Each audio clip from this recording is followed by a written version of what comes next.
They called her the Trainee, a thin, silent female soldier pushed to the back of the formation in a desert boiling with artillery fire and scorching sand. No one looked at her for more than 2 seconds. No one asked her name, until the commander shouted for call signs. She lifted the radio, her voice steady and cold as the desert night whined.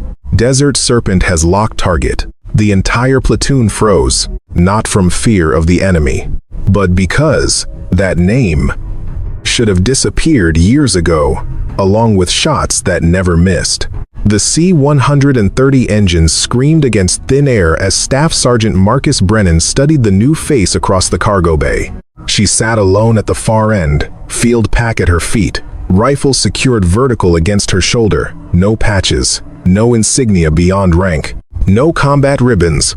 "That's our augment?" Corporal Jake Hendricks muttered beside him. "She looks like she just finished basic." Specialist Amy Valdez leaned in.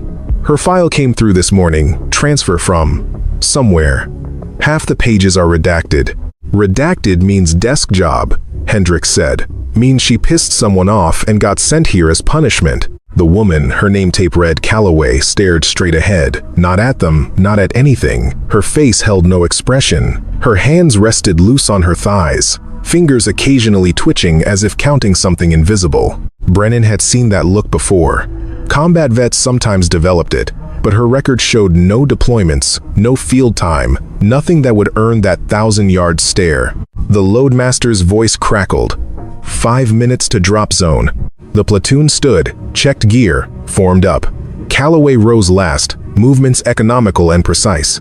She took her position at the rear without being told, as if she already knew where people like her belonged. "Listen up," Lieutenant Grayson called over the engine noise. "We're reinforcing 2nd Battalion. They've been engaged for 72 hours.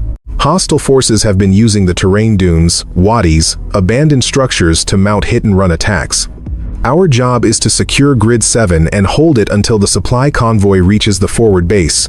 He glanced toward Calloway. "We've got one augment for this mission. She'll handle communications and observation. No direct engagement unless I give the order. Everyone else, standard combat formation." Questions? No one spoke. The ramp dropped. Hot air blasted through the cargo bay, carrying sand and the smell of diesel. The desert stretched endlessly, rippling with heat shimmer, broken only by rocky outcrops and the distant smudge of destroyed vehicles. They moved out in 2 columns, spacing tight but not clustered. Brennan led the right flank. Calloway fell in behind the main body, radio pack bouncing against her shoulders, rifle slung muzzle down. "Shouldn't she be up front if she's our comms?" Valdez asked. "Grayson wants her where she can't screw up," Hendricks said. "Smart." 3 hours into the march, the heat became physical, a crushing weight that made breathing feel like inhaling hot wool. Sweat soaked through uniforms, water consumption climbed. The terrain offered no shade, no relief. Calloway drank less than anyone else. She moved without apparent effort, her gait unchanged despite the temperature climbing past 120 degrees. When they stopped for a brief rest, she remained standing, scanning the horizon with small, methodical movements of her head. "You good?" Brennan asked her directly, the first words anyone had spoken to her since loading the aircraft. "Yes, Sergeant." "You've trained in desert environments before?" "Yes, Sergeant." "Where?" She paused half a second, multiple locations. Not an answer. Brennan let it drop. By late afternoon, they reached Grid 7, a shallow depression surrounded by low ridges, with sight lines stretching 2 kilometers in most directions. Defensible, but exposed. "Perimeter positions," Grayson ordered. "Fighting holes every 50 meters. Calloway, you're with headquarters element. Set up communications." She nodded and moved toward the center of the position, unpacking the radio with practiced efficiency. No fumbling, no checking the manual. She assembled the antenna, aligned the dish, and had encrypted comms with battalion within 6 minutes. Brennan watched her work. "Desk job?" His ass. As the sun began its descent, painting the desert in shades of orange and purple, the platoon settled into defensive positions. Calloway sat cross-legged beside the radio, eating an MRE without comment, eyes constantly moving across the landscape. "Think she'll last out here?" Valdez asked Brennan quietly. "She's lasted this long." "That's not what I mean. First contact, she'll freeze up. They always do. Brennan didn't respond. He'd seen plenty of soldiers fold under fire, and plenty more prove everyone wrong. You couldn't tell which was which until the moment arrived. But something about Calloway bothered him. Not her silence, plenty of good soldiers stayed quiet. Not her isolation, some people preferred solitude. It was the way she moved, the way she observed. Like someone who'd already fought this battle and was just waiting for everyone else to catch up. The desert night fell fast, temperature plummeting 40 degrees within an hour. Stars emerged, sharp and clear without the pollution of civilization. Wind picked up, carrying sand that hissed against equipment. Calloway remained at the radio, monitoring frequencies, occasionally making notes in a small weatherproof notebook. She wore no jacket despite the cold, didn't shiver, didn't complain. Weird one, Hendricks muttered, settling into his sleeping bag nearby. Creeps me out. Get some sleep, Brennan said. We've got watch rotation in 4 hours. But he stayed awake longer than he should have, watching Calloway's silhouette against the stars, wondering what kind of soldier shows up with a blank record and the skills of a veteran. The attack came at 0430, precisely when human alertness bottomed out. Not a major assault. Probing fire, 3 or 4 shooters, launching rounds from a ridgeline 800 meters northeast. Bullets cracked overhead, kicking up sand near the perimeter. Contact northeast, Brennan shouted, rolling into his fighting position. Return fire, controlled bursts. The platoon responded instantly, rifles barking into the darkness. Muzzle flashes lit the ridgeline, revealing shapes moving between rocks. Suppressing fire, Grayson called. Keep them pinned. Calloway hadn't moved. She remained beside the radio, prone now, rifle still slung. She held a small monocular to her eye, sweeping slowly across the terrain. Calloway, get your weapon up, Valdez yelled. She didn't respond. The monocular continued its methodical scan not toward the obvious muzzle flashes, but south, 45 degrees off target. Brennan fired another burst, then glanced at her. What are you looking at? Tire tracks? She said quietly. Fresh. 3 vehicles. They circled our position 2 hours ago. What? The shooters on the ridge are a distraction. The real assault will come from the south in approximately 90 seconds. Grayson overheard through the command net. Calloway, this is not the time for speculation. Stay on comms and... South side, Calloway said, voice still flat, but slightly louder. Heavy weapons team. They're using the suppressing fire to mask their approach. I don't see anything, Hendricks said. Thermal signature. Check your optics. Valdez swung her weapon-mounted thermal sight toward the south. Her breath caught. Holy shit, she's right. I've got 3. No, 4 heat signatures moving up the wadi. One of them's carrying something big. Grayson's jaw tightened. Brennan, shift half your team south, now. They moved fast, but not fast enough. The southern attackers had closed to 300 meters before being detected. One of them raised a rocket-propelled grenade launcher. Calloway shifted her position, unslung her rifle, adjusted the elevation knob with 2 precise clicks. Calloway, you do not have clearance to. She fired once. The sound was sharp and clean. 700 meters away, the man with the RPG collapsed backward, the weapon tumbling from his hands. The warhead detonated on impact with the rocks. A bright orange fireball that briefly turned night into day. The remaining attackers scattered immediately, abandoning their assault. The entire platoon stopped firing. Silence fell across the desert, broken only by wind and the crackle of burning fuel. What the hell was that? Grayson's voice was tight. Calloway ejected the spent casing, chambered a new round, and returned the rifle to safe. Threat eliminated. No friendly casualties. I didn't give you permission to engage.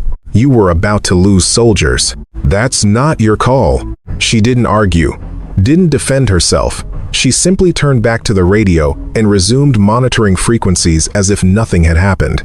Brennan approached her position. That was a 700-meter shot in darkness with iron sights. 683 meters, she corrected quietly.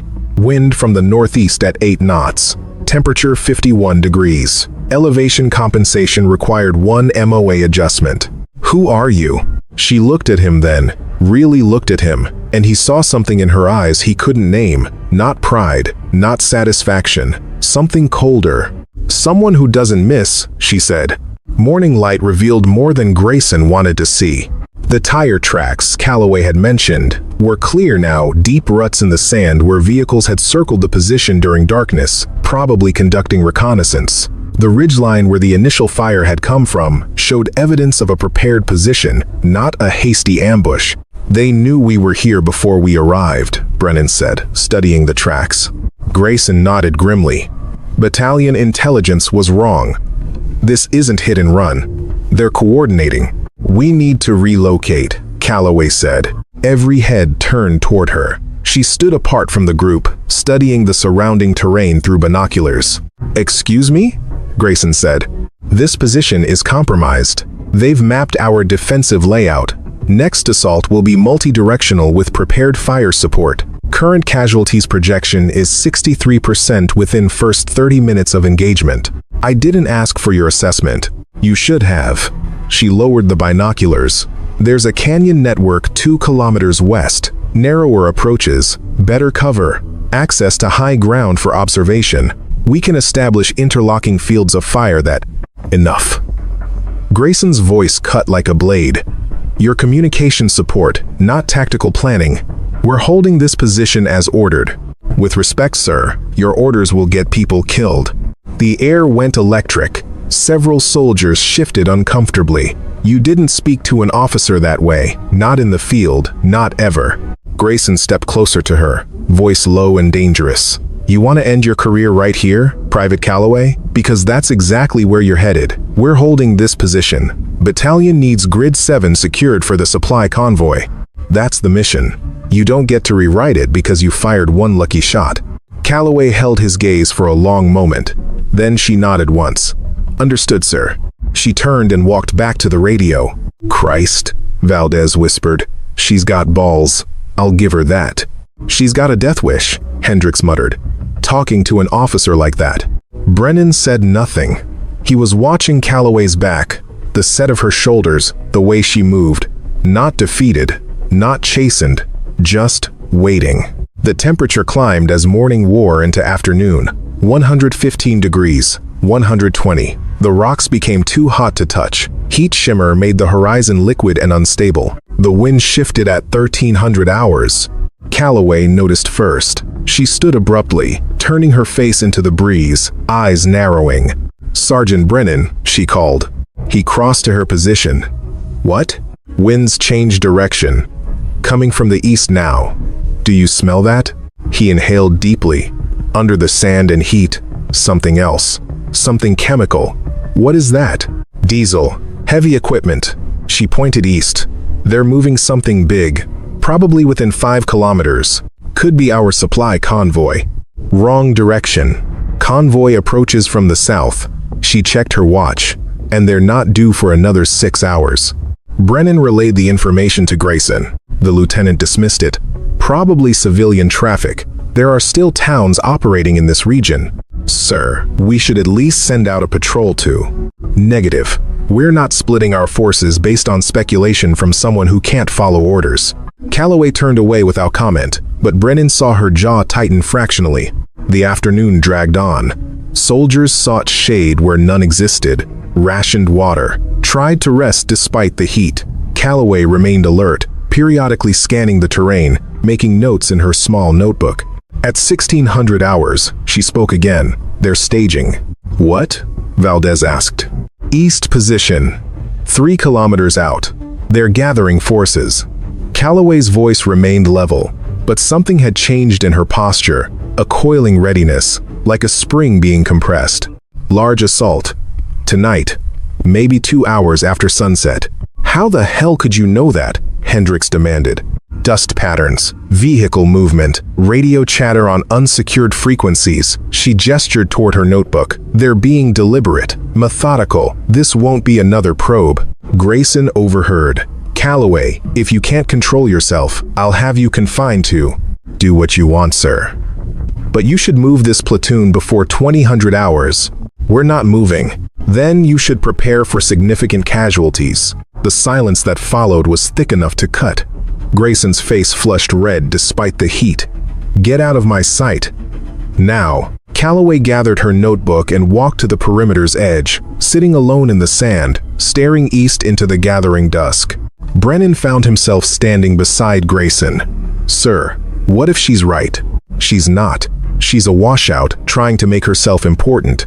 The lieutenant's voice was tight. "I've seen her type before. All theory, no experience. We follow the mission plan." But as the sun began to set and the temperature dropped, Brennan couldn't shake the feeling that they'd just made a terrible mistake. The enemy came at 1945 hours, 15 minutes earlier than Calloway predicted. They came from 3 directions simultaneously: north, east, and south coordinated assault teams with heavy weapon support. Mortar rounds began falling first, walking across the defensive position with methodical precision. "Incoming!" Brennan shouted, diving for cover as explosions ripped through the sand. The platoon returned fire, muzzle flashes strobing in the darkness. Tracer rounds drew red lines across the night. Radio chatter became chaotic. Status reports, casualty calls, ammunition counts. Grayson was on the command net. "All positions, hold your ground. Focus fire on the eastern approach." But the eastern approach was a diversion. The real assault came from the north, exactly where Calloway had suggested repositioning earlier. A technical, a pickup truck with a heavy machine gun mounted in the bed, crested the ridge at high speed, weapon already firing. The 50 caliber rounds were devastating. They punched through sandbags, shredded equipment, forced the defenders to hunker deep in their fighting positions. "We need to take out that technical," Valdez screamed over the noise, calling for fire support. Grayson's voice was strained. "Battalion, this is Viper 2-1, requesting immediate artillery on grid." "Negative, Viper 2-1. Artillery is engaged with priority targets. You're on your own for the next 20 minutes. 20 minutes might as well have been 20 hours. The technical was systematically destroying their defensive position, forcing them to keep their heads down while the assault teams advanced. Brennan tried to line up a shot, but the vehicle was moving too fast, weaving between rocks. He fired anyway, missed, fired again. The rounds sparked off the truck's hood. Calloway appeared beside him, moving in a low crouch. She carried her rifle and nothing else, no pack, no extra gear. "What are you doing?" he demanded. She didn't answer. She moved past him to an exposed position 30 meters forward, dropped prone on a flat rock, and brought the rifle to her shoulder in one fluid motion. "Calloway, get back here," Grayson's voice on the radio. The technical was 800 meters out now, closing fast. Its machine gun swept back and forth, pinning down multiple positions. The driver knew his business, never holding a steady course, using terrain to mask his approach. Calloway waited. The technical crested a small rise, airborne for half a second, suspended against the starlit sky. She fired. One shot. The driver's head snapped back. The technical swerved violently, its front wheel catching on a boulder. The vehicle flipped, machine gun tearing free, fuel tank rupturing, secondary explosion. Flames painted the desert orange. The hostile assault team saw their support vehicle destroyed and immediately broke contact, withdrawing in good order, but no longer pressing the attack. Calloway stood, chambered a new round, and walked calmly back to the defensive perimeter. Every member of the platoon was staring at her. "You just..." Hendricks couldn't finish the sentence. 800-meter shot, Brennan said quietly. "Moving target. Darkness. 1 round." Grayson appeared, face twisted with anger. "You fired without authorization. You could have drawn more fire onto our position. You could have." "I saved your platoon," Calloway said, her voice finally carrying an edge. "You can court-martial me later. Right now, you need to call in our position update and request immediate medevac for Corporal Hayes' shrapnel in his left leg. Probably severed his femoral artery based on the blood pattern. He has approximately 4 minutes before he bleeds out." Grayson's mouth opened and closed. Then he spun toward the casualty collection point. "Medic! Hayes is critical!" The medic was already running. Calloway returned to the radio as if nothing had happened, but Brennan saw her hands shaking slightly as she adjusted the frequency dial. Not from fear, from something else. Something that looked like old pain resurfacing. Valdez approached her carefully. "How did you make that shot?" Practice. That's not an answer. Calloway looked up at her, and in the firelight from the burning technical, her face was expressionless. Sometimes, it's the only answer that matters. Lieutenant Grayson sat alone in the command post, a shallow fighting hole covered with a camo net staring at his tablet. The encrypted personnel file on the screen made no sense. Name, Calloway, J. Rank, Private First Class. Service record, redacted. Deployments, redacted. Awards and decorations, redacted. Special qualifications, redacted. Everything was redacted except her name, rank, and basic training completion date. Everything. He scrolled down to the assignment history. Most of it was blacked out, but he could see fragments.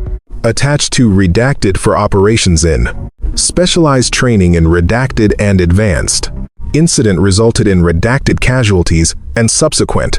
Recommended for redacted, but request was denied due to. Current assignment represents redacted pending review by. It was like reading a document that had been halfway shredded. Sir? Brennan appeared at the fighting hole entrance. You wanted to see me? Come in. Close that flap. Brennan complied, settling onto an ammunition crate. What's going on? What do you know about Calloway? Just what everyone else knows. She transferred in, files mostly classified, and she shoots like someone who's been doing it for a very long time. Grayson turned the tablet toward him. Look at this. Have you ever seen a personnel file this heavily redacted? Brennan studied the screen. Only once. Special operations guys attached to our unit in Afghanistan. But they had proper credentials. Calloway's listed as a PFC with no combat deployments. Which makes no sense given what we've witnessed. Grayson rubbed his eyes. I put in a request to battalion for her full file. Got kicked back immediately with a note saying I don't have sufficient clearance. You're a platoon leader. What clearance could be higher than? Exactly. Grayson's jaw tightened. So I went sideways. Called a buddy who works in personnel at division. Asked him to run her name through the system informally. He called me back 10 minutes ago. Told me to drop it. Said her file has flags on it that automatically notify certain offices when someone accesses it. He wouldn't say which offices. Brennan leaned back, processing. Intel? Possibly. Or something else entirely. Grayson lowered his voice. He did tell me one thing before he hung up. He said that if I entered a specific search query, I might find something interesting in the archived operational reports. He gave me a call sign, Desert Serpent. The name hung in the air between them. Search it, Brennan said. Grayson typed carefully, fingers hovering over the enter key for a moment before pressing it. The results appeared slowly, loading through the encrypted military network. A single document, heavily redacted like everything else, but with enough visible text to tell a story. Redacted. Redacted. Approximately 4 years prior. Location. Redacted. Mountain region, hostile territory. Objective, redacted. Operational summary. Special reconnaissance team consisting of redacted personnel deployed to gather intelligence on redacted. Team was compromised on day 3 of operation, resulting in contact with numerically superior hostile force. Team leader, Kia. Communications specialist, WIA. Redacted assumed command despite being junior member of team. Conducted fighting withdrawal over 23 kilometers of mountainous terrain while under continuous enemy contact. Redacted utilized advanced marksmanship and terrain analysis to eliminate redacted hostile combatants while preserving team cohesion and preventing additional friendly casualties. Maintained defensive perimeter for 14 hours until extraction was possible. Call sign used, Desert Serpent. Commendations. Recommended for Silver Star. Recommendation withdrawn after internal review. Current status, redacted. The document ended there. Brennan read it twice. She saved her team. Why was the commendation withdrawn? Keep reading. Grayson scrolled down to an addendum document dated 6 months later. Incident report, redacted. Following debriefing from Operation Redacted, discrepancies were noted in after-action reports regarding rules of engagement and authorized use of lethal force. Redacted was investigated for redacted. Investigation concluded that actions taken were necessary for team survival but exceeded parameters of original mission authorization. Redacted was offered option of court-martial or voluntary separation from special operations assignment. Subject chose voluntary separation. All records of specialized training and operational history were classified at TS/SCI level. Subject was reassigned to Standard Infantry Unit with rank reduction to Private First Class. Note: subject's current assignment should avoid any duties requiring independent decision-making under combat conditions. Recommend close supervision. Brennan sat back. They punished her for saving her team. They punished her for exceeding her authority, Grayson corrected, though his voice lacked conviction. There's probably more to it than what's written here. And now she's with us, acting as a PFC, following orders that she knows are wrong. Brennan looked toward the command post entrance, where Calloway sat alone in the darkness, monitoring the radio. That shot she made tonight, that wasn't luck. That was muscle memory from someone who's done it hundreds of times. Desert Serpent, Grayson murmured. Hell of a call sign for someone who's supposed to stay quiet and invisible. They sat in silence for a moment, listening to the night sounds of the desert wind, distant equipment noise, the low murmur of soldiers on watch. "What are you going to do?" Brennan finally asked. "I don't know. Right now, she's still under my command, still bound by my orders, but..." He trailed off, staring at the tablet screen. "If things go bad again, if we face another assault, like tonight, I need to decide whether I'm going to keep treating her like a trainee or trust that she knows what she's doing." She saved Corporal Hayes. The medic said if she hadn't spotted the bleeding when she did, Hayes would have died. "I know. She tried to warn us about this position being compromised. She was right. I know. So what's stopping you from listening to her?" Grayson closed the tablet with more force than necessary, "Because the moment I start taking tactical advice from a PFC, I've lost control of this platoon. Chain of command exists for a reason. So does common sense. Get out, Sergeant. That's an order." Brennan stood, ducked through the entrance, and found Calloway exactly where he'd expected, sitting cross-legged in the sand, rifle across her lap, staring into the darkness. He sat down beside her without asking permission. "Sergeant," she acknowledged, without looking at him. "I read your file. Or what's left of it." She didn't respond. "Desert Serpent. That's you." That was someone else. Her voice was flat. "A long time ago. 4 years isn't that long. It is when you're trying to forget." Brennan studied her profile in the starlight. "What happened up there? In the mountains?" "We got compromised. People died. I did what I had to do. And they punished you for it. They punished me for disobeying orders. There's a difference." She finally turned to look at him. "I was told to establish overwatch and observe, not to engage. But when they started executing hostages in front of us, I made a choice. You saved lives. I took lives without authorization.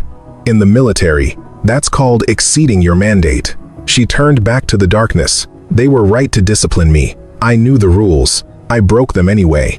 Would you do it differently if you could go back?" She was quiet for a long moment. "No." "Then you made the right choice."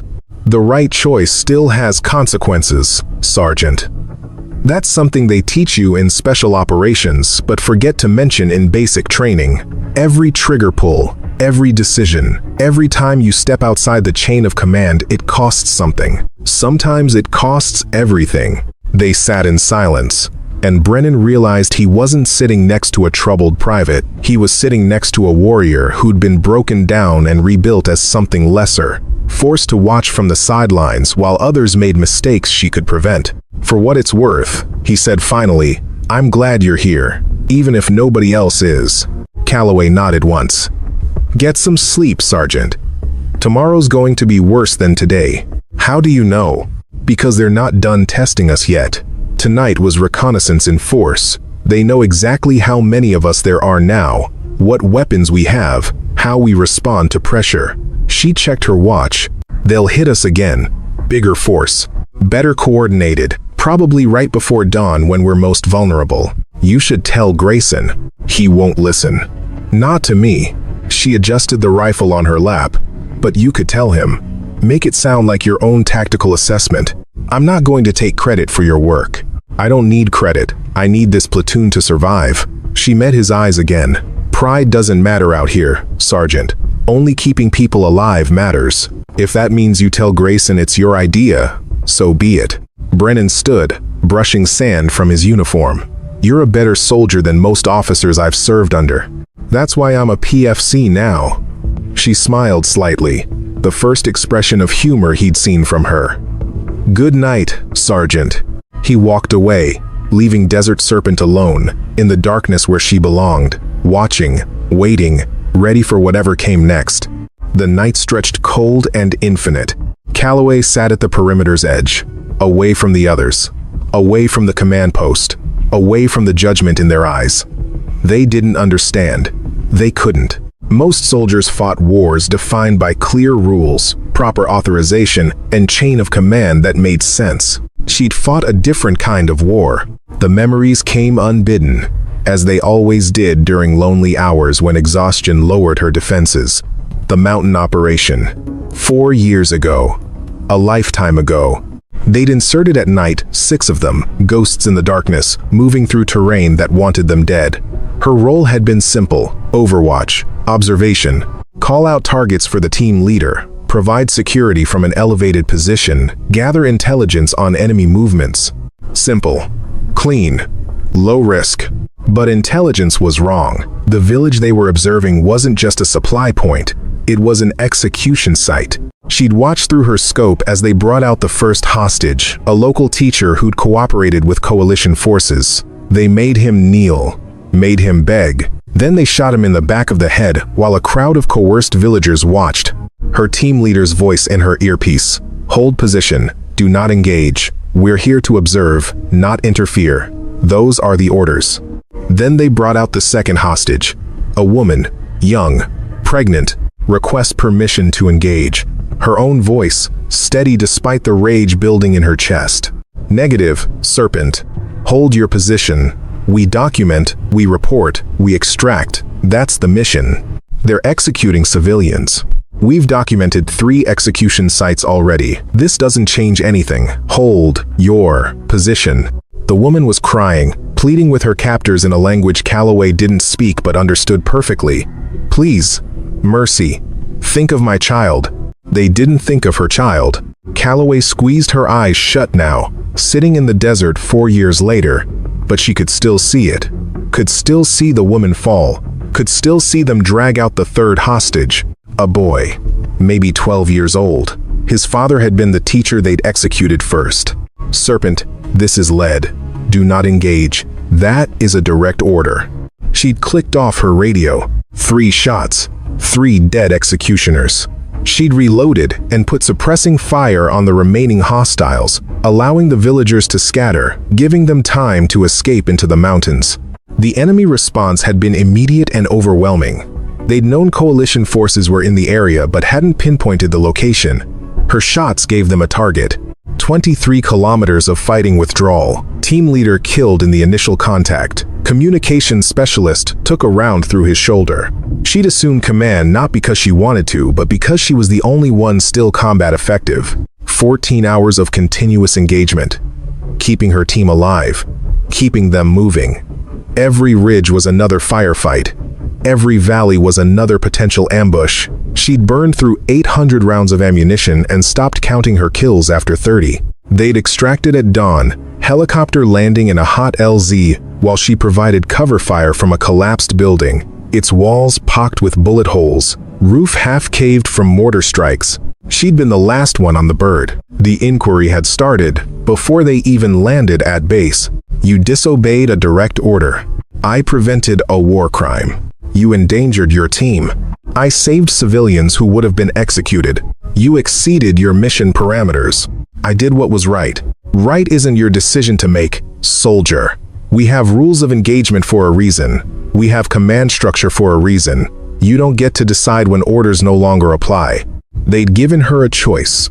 Court-martial with potential prison time, or voluntary separation from special operations with rank reduction. Take the deal and disappear, or fight it and destroy what remained of her career. She'd taken the deal. Everything she'd trained for, everything she'd become, stripped away with a few signatures and some redacted files. Desert Serpent died quietly, buried in classified reports that would never see daylight. And now she sat in another desert, watching another group of soldiers make tactical mistakes she could see coming kilometers away, unable to do anything except watch and wait for permission to act. Couldn't sleep either? She turned. Valdez approached, carrying 2 canteen cups of coffee, the instant kind that tasted like dirt but provided precious caffeine. Offering one to me? Calloway asked. Figured you could use it. Valdez sat down, handed over 1 cup. You've been out here alone for 3 hours. I don't sleep much. Yeah, I'm starting to get that impression. Valdez sipped her coffee, grimacing at the taste. So, Desert Serpent, that's what they called you? Calloway's eyes narrowed. Sergeant Brennan told you. He didn't have to. After that shot you made, I ran a search on the database. Found the same stuff he and the LT found. Valdez turned to look at her directly. You saved your whole team. They should have given you a medal, not a demotion. The situation was more complicated than that. I read the report. What I could read of it, anyway, seemed pretty straightforward to me. Bad guys were executing civilians. You stopped them. Team got compromised, but everyone survived because you led the withdrawal. Valdez shook her head. Where I come from, that's called being a hero. Where I come from, that's called insubordination. Screw that. You did the right thing. Calloway was quiet for a moment, staring into her coffee. The boy survived. The one they were about to execute. He made it to the mountains with the other villagers. I got a letter from him 2 years later, forwarded through about 6 different intelligence channels before someone decided to let me see it. She smiled faintly. He's in university now, studying engineering, wants to rebuild his village. See? You saved his life. I also got my team leader killed. Got my communications specialist crippled. He lost use of his left arm. Put everyone at risk, because I couldn't follow orders. You mean because you have a conscience? Conscience doesn't matter in special operations. Only the mission matters. Only completing the objective matters. Personal feelings, moral judgments, those are luxuries for people who aren't operating behind enemy lines with no support and no backup. Valdez was quiet, processing that. Then, do you regret it? Every day. Calloway looked up at the stars. But I'd do it again. That's the problem. I'd always do it again. Which means I can't be trusted in situations that require absolute adherence to orders. Which means I belong exactly where I am, following simple commands, doing basic tasks, staying out of everyone's way. That's bullshit and you know it. Maybe. But it's also reality. She drained her coffee. Thanks for the drink, specialist. You should get some rest. Are they really going to hit us again? Before dawn? Calloway nodded slowly. They'll come in force this time. Multiple assault teams, probably some indirect fire support. They know we're undersupplied and can't get artillery support quickly. They'll try to overrun our position before we can get reinforcements. Grayson needs to know. He does know, Brennan told him. But changing defensive positions now would mean admitting his original decision was wrong, and some officers would rather risk casualties than admit mistakes. That's insane. That's pride. Calloway stood, stretching stiff muscles. Get some sleep, Valdez. When they hit us, I need you sharp. What about you? I'll be ready. I'm always ready.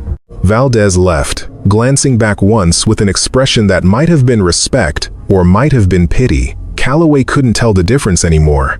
She returned to her position, checked her rifle for the 100th time, and watched the eastern horizon for signs of movement that she knew would come. The desert night was never truly silent.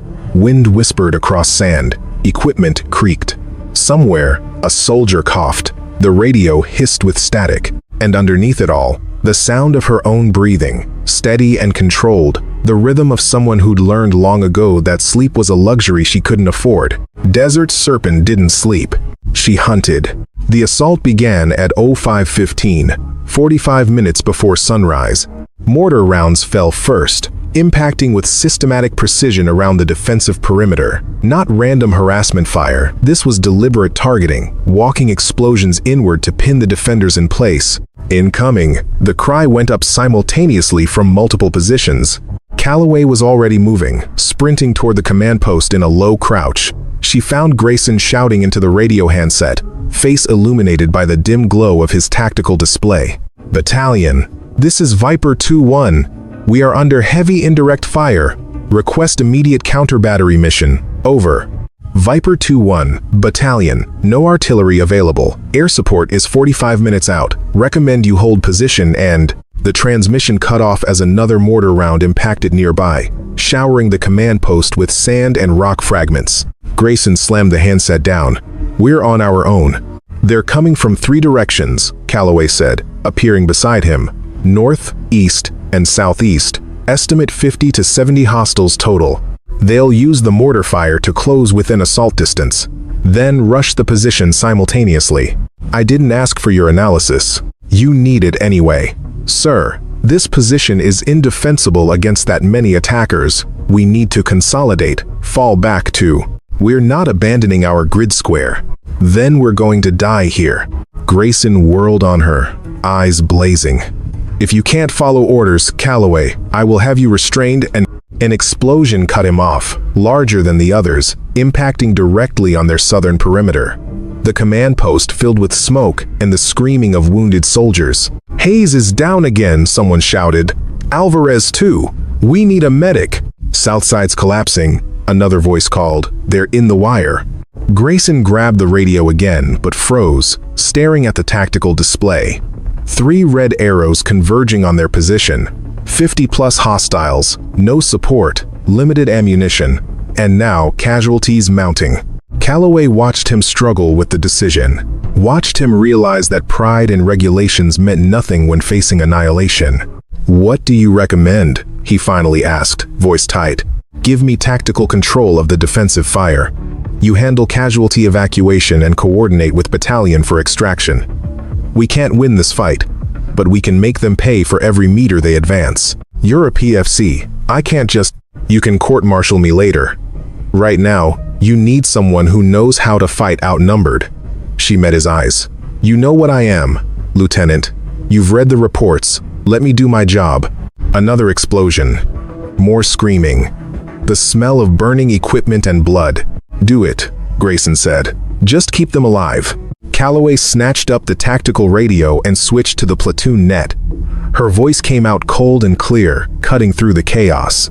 All positions. This is Calloway.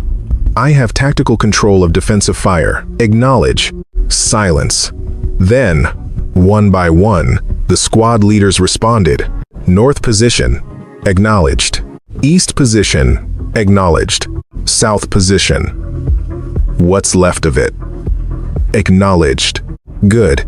Listen carefully because I will say this once. North position. Shift your fire 30 degrees right. The mortar crew is using the ridgeline for cover. I need you to suppress them, not the assault team. Aim for the high ground. Copy. East position. You're going to see movement in about 20 seconds. Do not engage. There's scouts trying to draw fire and identify our positions. Let them pass. Let them pass? Are you... Do not engage. That's an order. When the main assault comes, you'll know. They'll be firing RPGs and heavy machine guns. Those are your targets. Copy. South position. Pull back 15 meters to the secondary fighting positions. Your current location is pre-registered for their mortars. Move now. We can't just move or die. Your choice. Hesitation. Then, moving. Calloway dropped the radio and picked up her rifle. Climbing onto the highest point of the command post, a stack of supply crates covered with sandbags. Exposed, but offering a clear view of the entire battlefield. Brennan appeared below her. What are you doing? My job. Protect the command post. I'm going to draw some attention. You'll get killed up there. Maybe. But I'll take enough of them with me to give you a chance. She chambered around. Now move. I need clear sight lines. He moved. The mortar fire stopped abruptly. A signal. The assault teams would be moving now, closing the distance under cover of the lingering smoke and dust. Calloway controlled her breathing, letting her heart rate slow despite the adrenaline. She scanned the terrain systematically, looking for movement, for patterns, for the telltale signs of advancing infantry. There. Northeast, 400 meters. 3 figures moving in tactical formation toward the perimeter. She fired. 1 down. Adjusted. Fired. 2 down. The 3rd figure dove for cover. Contact northeast, she called over the radio. 400 meters, multiple targets advancing on north position, but she was already looking elsewhere. East sector, 2 technical vehicles approaching fast, weapons mounted and firing, 800 meters and closing. East position, technical vehicles inbound. Engage the gunners first, not the drivers. She lined up her shot, led the target slightly, controlled her breathing, fired. The gunner on the lead technical collapsed. The weapon went silent.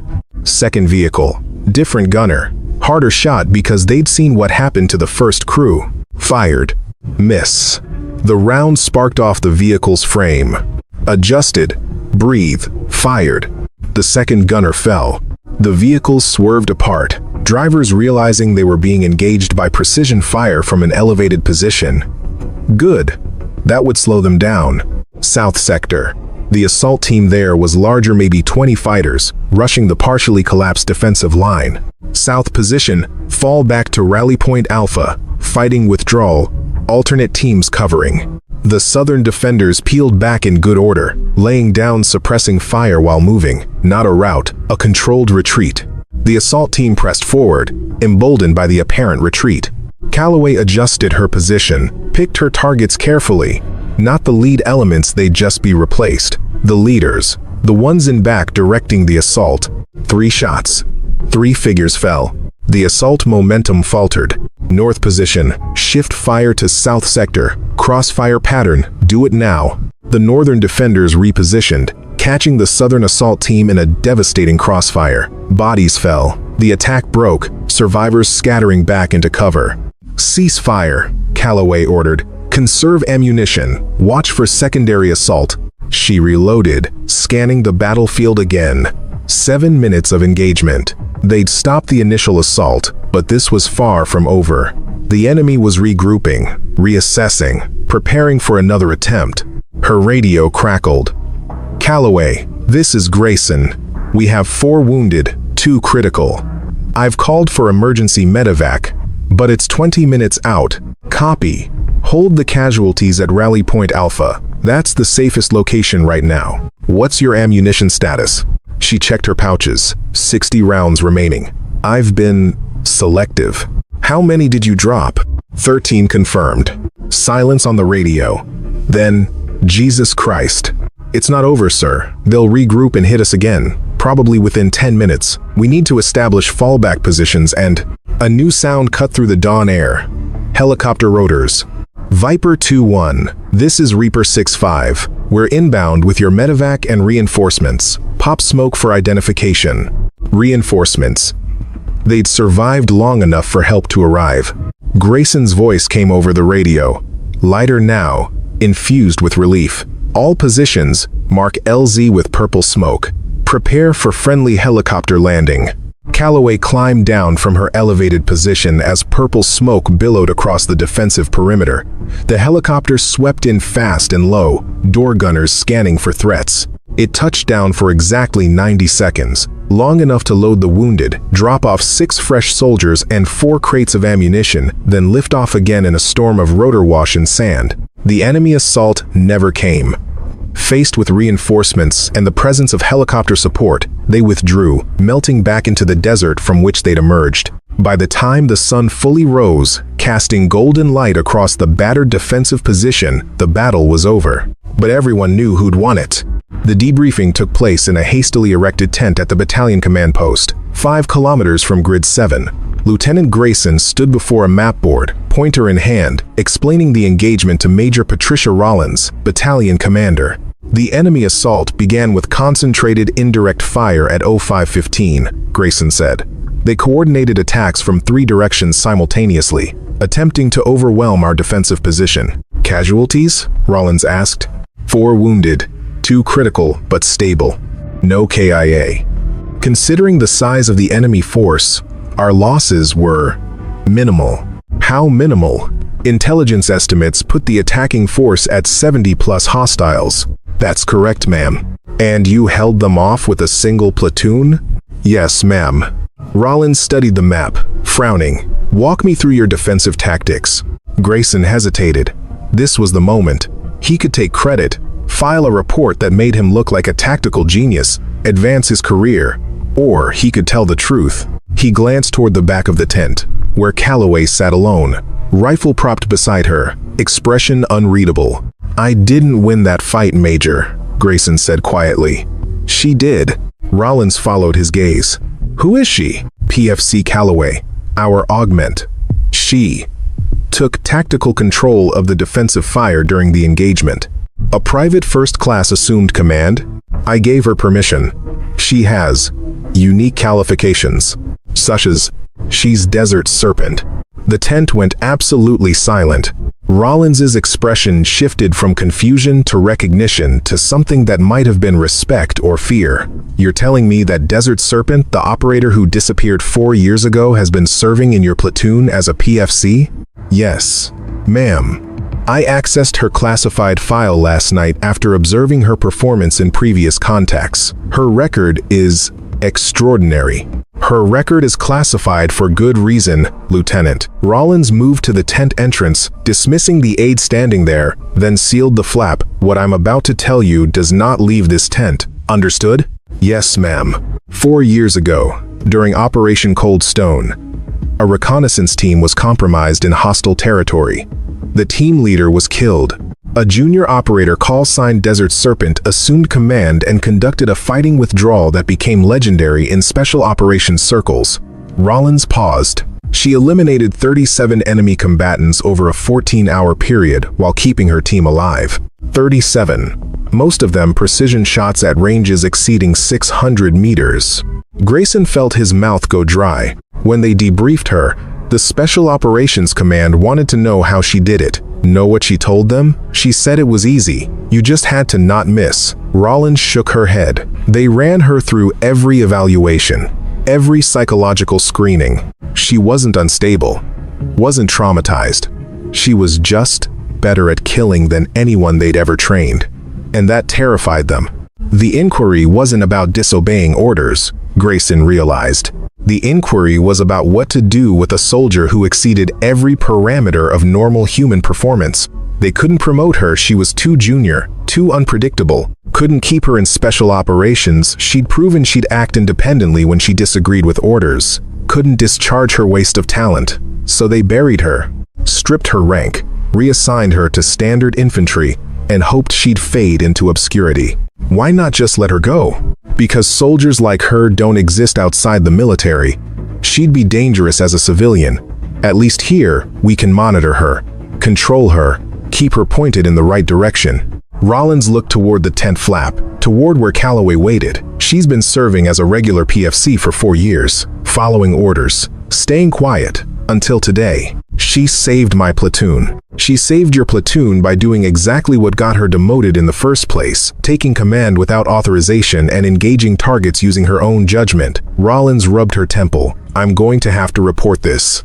Once word gets out that Desert Serpent is operational again, certain people are going to want her back. Others are going to want her buried deeper. It's going to be a political nightmare. With respect, ma'am, I don't care about the politics. That soldier fought brilliantly under conditions that should have resulted in mass casualties. She deserves recognition. What she deserves and what she'll get are two very different things, Lieutenant. Rollins moved to the tent entrance. Send her in. I want to speak with her directly. Grayson stepped outside and found Calloway exactly where he'd left her, sitting in the sand, cleaning her rifle with methodical precision. Major wants to see you. She nodded, stood, and followed him into the tent without comment. Rollins studied her for a long moment. Desert Serpent. I've heard stories about you. I'm sure you have, ma'am. Are they true? Probably not. Stories tend to get exaggerated. Lieutenant Grayson tells me you eliminated 13 hostiles during this morning's engagement. 14. There was one more after the helicopter arrived. Sniper, in an overwatch position, about to engage the LZ. I handled it. 14 confirmed kills in approximately 7 minutes of combat. Yes, ma'am. Did you miss any shots? Calloway was quiet for a moment. 2. The technical gunner required a follow-up shot because I didn't compensate properly for vehicle movement. So you're saying your accuracy rate was 93%? 93.3%, accounting for the follow-up shot as a single engagement. Rollins laughed, a short, sharp sound. Jesus. They really did bury a legend in the ranks. She circled Calloway slowly, assessing. Why didn't you just leave? Take a discharge? Go civilian? Leave all of this behind? Because this is what I am, ma'am. Take away the uniform. I'm just someone good at killing people. At least here, I can kill the right people. That's a hell of a way to look at your career. It's an honest way. Rollins stopped circling. I'm going to ask you a question, and I want a truthful answer. Can you follow orders? Can you operate under command authority without going rogue when you disagree with tactical decisions? No, ma'am. The blunt honesty seemed to catch Rollins off guard. You're admitting you can't follow orders? I'm admitting that when I see people about to die because of bad decisions, I'll intervene, every time. Without hesitation, I can't turn that off. I've tried. Calloway met the Major's eyes directly. So if you're asking whether I'll be a good, obedient soldier who does what she's told and doesn't question authority, the answer is no. But if you're asking whether I'll keep people alive and complete the mission, the answer is yes. Always. That's exactly what I was afraid of. Rollins turned away, hands clasped behind her back. You're a liability, Calloway. An exceptionally talented liability, but a liability nonetheless. The moment I put you back in a combat role, you become my responsibility, and I can't afford to have a soldier who picks and chooses which orders to follow. I understand, ma'am. Do you? Because I don't think you do. You're too damn good at what you do. That's your curse. If you were average, we could just discharge you and be done with it. But you're not average. You're a strategic asset that we can't use because using you means accepting that sometimes you'll do things your own way. Rollins turned back. I'm sending you back to your unit, as a PFC, with a note in your file that you performed adequately during the engagement. Nothing more. Thank you, ma'am. Don't thank me. I'm not doing you any favors. I'm burying you again, because that's the only way to keep everyone safe, including you. Calloway nodded once and turned to leave. Serpent, Rollins called after her. She paused at the tent entrance. For what it's worth. That thing you did this morning, taking command, organizing the defense, keeping all those soldiers alive, that was extraordinary. You should know that, even if no one else will ever acknowledge it. I don't need acknowledgement, ma'am. I just need people to go home alive. She left the tent. Outside, Brennan and Valdez were waiting. What did she say? Valdez asked. She said I performed adequately. Adequately? Brennan's voice rose. You saved the entire platoon. That's not how the report will read, and that's fine. I don't need credit. I need all of you to survive. She picked up her rifle. Come on, we're moving to a new position. The war doesn't stop for debriefings. She walked away, and they fell in behind her, the legend who'd been buried and resurrected, who'd fought brilliantly and asked for nothing in return. Desert Serpent was awake again, and the desert would never forget her name. 3 days later, the platoon occupied a relatively secure position near a forward operating base. The intensity of combat operations had decreased. They'd transitioned to patrol duty, area security, and the tedious routine of military occupation. Calloway sat alone as she always did, cleaning her rifle for the 3rd time that day. Not because it was dirty, but because the routine gave her something to focus on besides the memories. Hendricks approached, hesitant, carrying a folded piece of paper. Hey, Calloway? She looked up. Corporal. I wanted to. I mean, we all wanted to. He trailed off, struggling. Thank you for what you did. Most of us wouldn't be here if you hadn't taken command. Just doing my job. No, you did a lot more than your job. You saved our lives. He held out the paper. We all signed this. It's a letter of commendation. We're going to submit it to battalion, requesting you be recognized for. Don't. She didn't take the paper. What? Don't submit that letter. Don't put my name on any official documents. Don't draw attention to what happened. But you deserve recognition. You deserve to be promoted, to get your rank back, I deserve to be left alone. She returned to cleaning her rifle. The moment you submit that letter, people will start asking questions. They'll pull my file. They'll remember who I was. And then they'll make me into something I don't want to be anymore. I don't understand. She set down the cleaning rod and looked at him directly. 4 years ago, I was a weapon, a tool, Someone pointed me at a target and I eliminated it. No questions, no hesitation, no conscience. I was very good at it.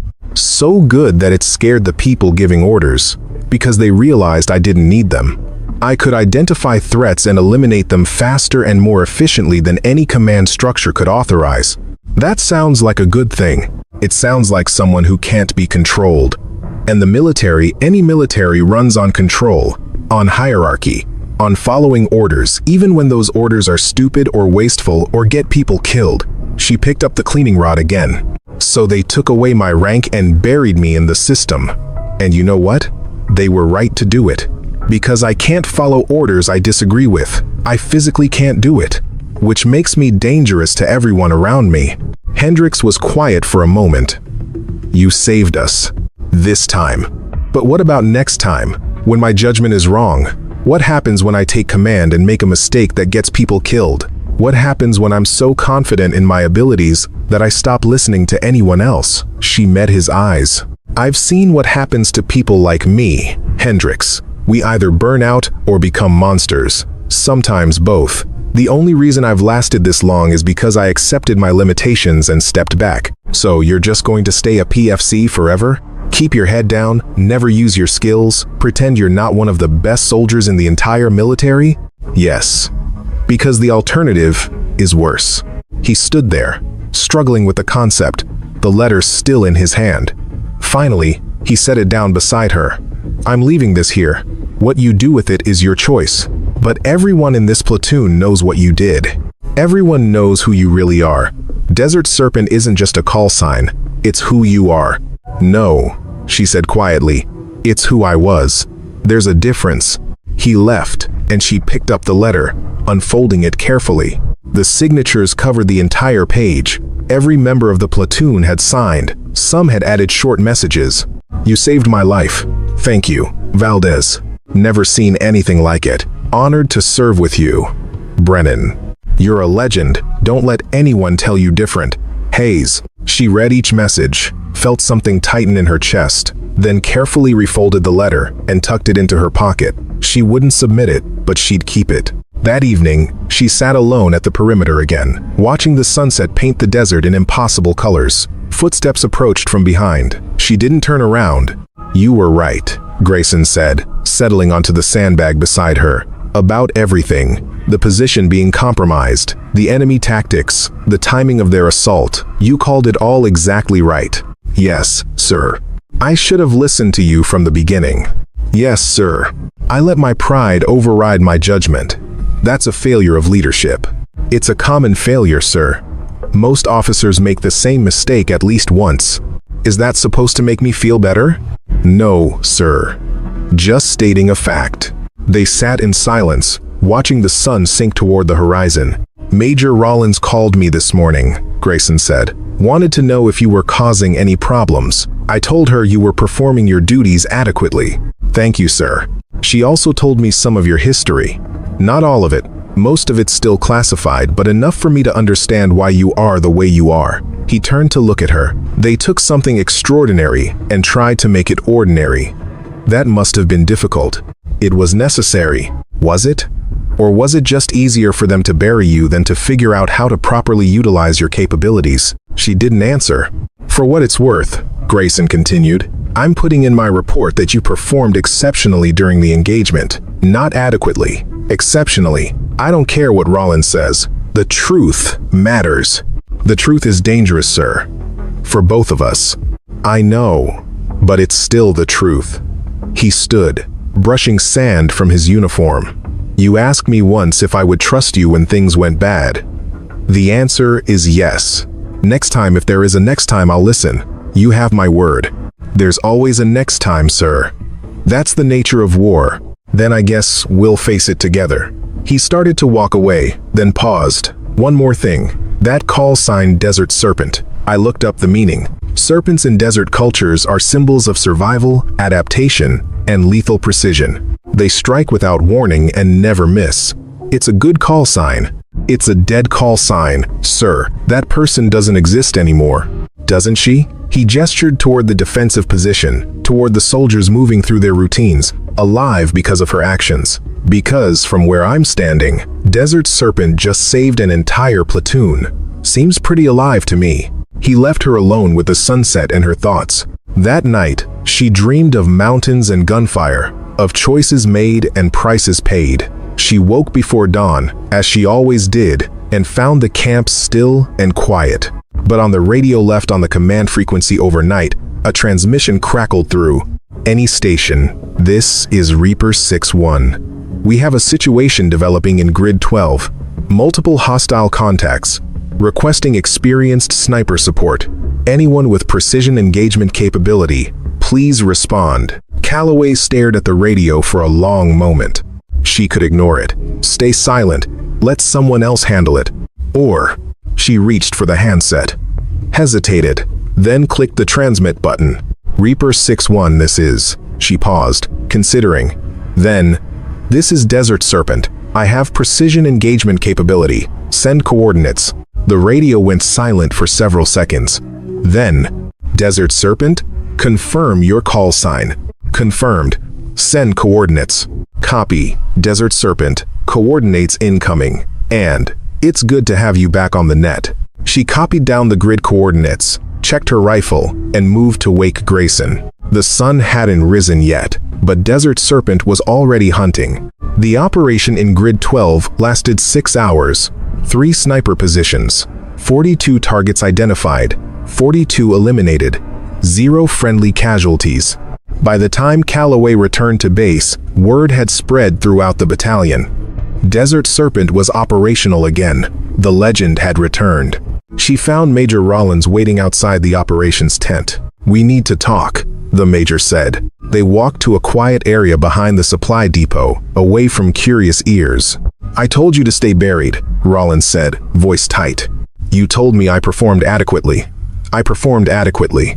You used your old call sign on an open radio net. You engaged in a precision sniper operation without authorization. I saved 17 soldiers who were pinned down by superior forces. I completed the mission with 0 collateral damage and no expenditure of battalion resources beyond my ammunition. By any metric, that's a successful operation." "That's not the point." "Then what is the point, ma'am?" Calloway's voice remained calm, but something had changed in her bearing. She stood straighter, spoke with more authority. "You want to bury me because I'm inconvenient, because I don't fit neatly into the hierarchy, because I make command decisions that should be made by officers. But here's the thing, I'm good at what I do, better than anyone else. And people are alive today because I refuse to stay buried. You're insubordinate. I'm effective. There's a difference." Rollins stared at her for a long moment. Then, unexpectedly, she laughed. "God, you're exactly like they said you were. Completely unmanageable, absolutely brilliant, totally convinced of your own righteousness. I'm not convinced of anything except my ability to keep people alive." "That's the same thing." Rollins pulled out a folder, handed it over. "This came down from Division this morning. Special Operations Command has been monitoring your recent activity. They want you back." Calloway opened the folder. Restoration of rank, specialized training assignment, return to operational status. Everything she'd lost 4 years ago, offered back with full reinstatement. She closed the folder and handed it back. "What are you doing?" Rollins asked. "Declining. You're declining a promotion? A return to special operations? A chance to be what you were always meant to be? I'm declining the opportunity to become a weapon again. I did that once. It nearly destroyed me. I won't do it again. So what will you do? Stay here. Keep the rank I have. Serve where I'm needed." She looked toward the defensive positions, where her platoon was visible in the distance. These soldiers don't need Desert Serpent. They need someone who'll watch their backs, provide accurate fire support, and help them survive. That's enough. That's insane. You're wasting your potential. I'm using my potential exactly how I choose to use it. That's the first real choice I've made in 4 years. Rollins studied her, then shook her head slowly. "You know what's going to happen. They'll send people to convince you, offer you incentives, maybe even try to order you back into special operations. Let them try. I'm done being told who I am." Calloway turned to walk away, then paused. "Permission to speak freely, ma'am?" "Granted. 4 years ago, you buried a soldier who refused to follow orders she disagreed with. Today, that same soldier just proved that sometimes disobeying orders is the right thing to do. Maybe the problem isn't with the soldier. Maybe it's with a system that values obedience over effectiveness. Careful, Calloway. That kind of talk can end careers. My career ended 4 years ago. Everything since then has been borrowed time. She smiled slightly. I'm just trying to use it well. She left Rollins standing there, folder in hand, and walked back toward her platoon. Brennan saw her coming and jogged over. Heard you got called to operations. Everything okay? Everything's fine. They offered me a promotion. That's great. When do you transfer? I don't. I declined. He stopped walking. You... What? I'm staying here. With the platoon. As a PFC. Why would you do that? Because this is where I belong. Not as some legend or special operator. Just as someone who does her job and helps people stay alive. That's enough. Valdez approached, having overheard. You're seriously turning down a promotion to stay with us? Is that surprising? It's insane. You could be. I don't know. Running special missions, training other snipers, doing important stuff. This is important stuff. Keeping you all alive is the most important thing I could be doing. They stood there, processing that, until Hendricks called out from the defensive line. Calloway, you're needed at the perimeter. Someone's asking for Desert Serpent. She sighed. The call sign's going to be a problem. You could always use your real name, Brennan suggested. People keep forgetting to ask what that is. What is it? She paused, considering whether to answer. Then, Jessica Calloway. Jessica. Valdez tried it out. I like it. It's normal. I am normal. Just a soldier who happens to be good at a very specific job. The best, Brennan corrected. You're the best at what you do. Maybe. But being the best doesn't mean much if you're alone. I'd rather be adequate and surrounded by people who watch my back. She started walking toward the perimeter. Come on. Apparently, someone needs Desert Serpent's help. Let's go see what they want. They followed her, and other members of the platoon fell in behind, forming an impromptu squad, not because she ordered it, but because they chose to. Because in 3 days, she'd proven herself not just as a legendary operator, but as someone who'd fight for them without hesitation. The sun was fully up now, burning away the last shadows of night. The desert stretched endlessly, unforgiving and beautiful and deadly. And walking across it, rifle on her shoulder, was a soldier who'd been buried and resurrected, who'd fought brilliantly and asked for nothing, who'd been offered everything, and chosen simplicity instead. Jessica Calloway, call sign Desert Serpent, Private First Class, no longer a trainee. Just a soldier who refused to miss. 6 weeks later, the platoon rotated home. They loaded onto transport aircraft, leaving the desert behind, carrying wounds both visible and hidden, stories both told and kept secret. On the final day, before departure, Grayson found Calloway one last time, sitting alone at the perimeter where she'd always sat, staring out at the sand. We're loading up, he said. Time to go home. I know. You coming? In a minute. She didn't look at him, just saying goodbye. To what? To her. To Desert Serpent. I'm leaving her here, where she belongs. When we get back, I'm just Jessica. No legend, no call sign, just another soldier. The military doesn't work that way. People know who you are now. They'll remember. Let them remember. I won't. She stood, brushing sand from her uniform one final time. Are you staying in, sir? After this deployment? Thinking about it. Why? Because if you do, I'd like to request assignment to whatever unit you're commanding. You're a good officer. You learn. That's rare. I'll see what I can do. He extended his hand. It's been an honor serving with you, Jessica. She shook it. The honor was mine, sir.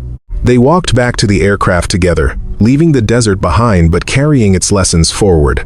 On the radio net now empty, abandoned, soon to be taken over by the next unit, rotating in a single transmission echoed across the frequencies before fading into static. Desert Serpent, departing station. Net is clear. And then, silence.